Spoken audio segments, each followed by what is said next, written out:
Deus sabe o que você precisa, mesmo antes de você pedir. Se hoje você sente que algo falta, talvez seja porque está tentando carregar tudo sozinho. Às vezes, buscamos tanto a felicidade nas coisas, nos lugares, nas pessoas, que esquecemos do essencial. Buscar a Deus, confiar os nossos passos a Ele. Ele é aquele amigo fiel que sempre escuta, mesmo nas horas mais silenciosas, quando ninguém mais parece entender.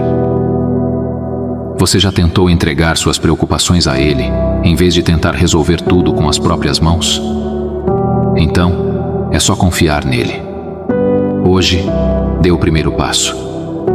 Feche os olhos, entregue seus medos e deixe Ele guiar você. Marque aqui quem precisa ouvir isso. Que juntos possamos fortalecer nossa fé e lembrar que nada é impossível para Deus. Ele é o autor de todas as vitórias que virão.